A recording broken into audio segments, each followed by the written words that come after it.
반갑습니다. 이 시간은 민법 제4조 성년이라는 제목으로 법률 여행을 시작해 보겠습니다. 제4조 성년, 사람은 19세로 성년에 이르게 된다. 이 사조는 누구라도 쉽게 알 수 있을 만한 아주 비교적 간단한 규정을 말하고 있습니다. 개정 전에 그 법률에서는 만 20세가 되어야 성년이 된다고 규정하고 있었는데 2011년 3월 7일 위 규정이 개정되면서 2013년 7월 1일부터는 19세가 되면 성년이 되고, 따라서 미성년자는 만 19세에 이르지 않는 사람을 의미하게 되었습니다. 민법 총칙은 민법 제2편 물권, 제3편 채권, 제4편 친족, 제5편 상속에 공통적으로 적용되는 내용들을 뽑아서 별도로 모아둔 제1편에 해당하는데요. 민법 총칙의 그 중심적인 내용으로는 권리 의무의 주체, 그리고 객체, 또 법률 행위가 있는데 제4조 이하에서는 그 성년이 되는 나이를 규정해 두면서 권리나 의무의 주체 중에 보호해 갈 필요가 있다고 할 수 있는 미성년자와 그 제한 능력에 관한 그런 규정을 두고 있습니다. 자, 그런데 한 가지 궁금한 점이 생깁니다. 왜 민법에서는 굳이 성인이 되는 나이를 정해 두었을까요? 어른다워지는 것은 일률적으로 정할 수 없는 것인데 자연스럽게 그 사회의 통념과 관례에 따라서 판단되도록 내버려 둘 수 있지 않을까요? 자, 이를 위해서 이를 이해하기 위해서는 의사 능력과 행위 능력에 관한 이해가 필요하다고 봅니다. 앞서 제3조에서 권리 능력에 대해서 우리가 한번 배웠습니다. 다시 말씀드리면 권리 능력이란 그 권리의 주체가 될 수 있는 지위나 자격이라고 했습니다. 살아있는 자연인에게는 이를 널리 인정하고 있다는 것이죠. 그런데 권리 능력이 있다고 해서 그 사람이 유효한 법률 행위를 마음대로 할 수 있는 것은 아닙니다. 예를 들어 방금 갓 태어난 갓난아이는 권리 능력이 당연히 있는 것이지만 그 아이가 자신이 살아서 태어났다고 주장하면서 자신이 뱃속에 있을 때 그 있었던 그 유증의 효력을 주장할 수 있을까요? 아직 한글도 모르는데 말입니다.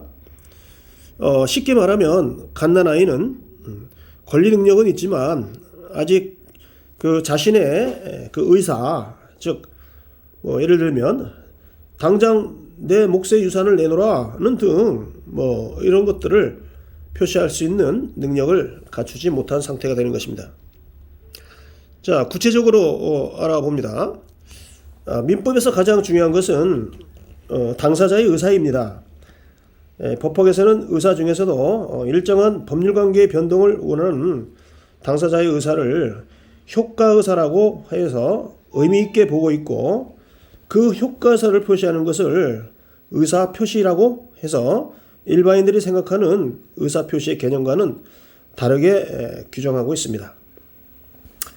예를 들어보면 A가 B에게 나는 너를 좋아한다고 말한다고 해도 이 법학에서는 아무 의미가 없습니다. 그건 감정의 표현일 뿐이지 그 법률관계의 변동을 원하는 그런 표시라고는 할 수 없기 때문이죠. 하지만 A가 나는 너를 좋아하기 때문에 나의 집을 너에게 주고 싶다라고 말한다면 그건 얘기가 달라집니다. A가 자신의 집을 B에게 준다는 그런 증여의 의사표시를 했기 때문입니다. 의사표시의 개념을 알면 법률 요건의 개념도 알 수가 있습니다. 법률 요건이란 법률 관계를 발생시키는 원인을 말합니다. 즉 요건을 충족하면 효과가 발생한다는 그런 체계이죠.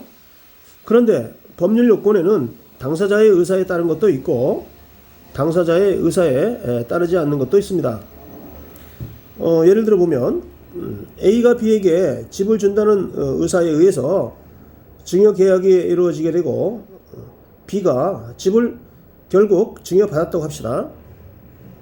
이때 B가 증여를 받았다는 법률관계를 발생시킨 법률 요건, 즉 증여계약이죠.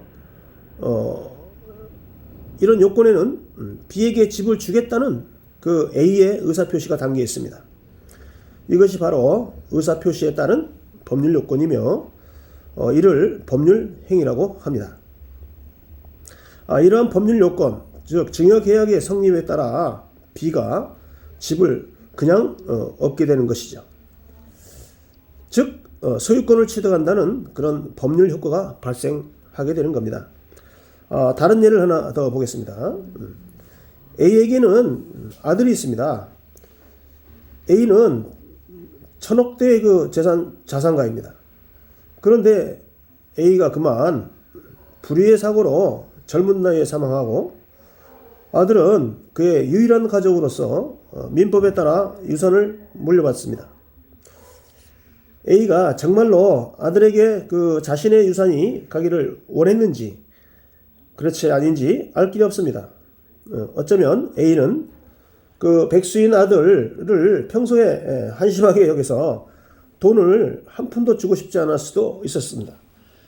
그러나 그 A의 사망이라는 그 법률 요건에 의하여 어쨌거나 아들은 그 A의 유산을 상속받게 됩니다. 이처럼 법률 요건 중에는 의사표시와 전혀 무관한 법률 요건도 있는데 이를 법률 행위가 아닌 법률 요건으로서 엄격히 구분하여야 합니다. 참 어렵죠. 반복해서 들어보시면 이해가 될 겁니다. 감사합니다.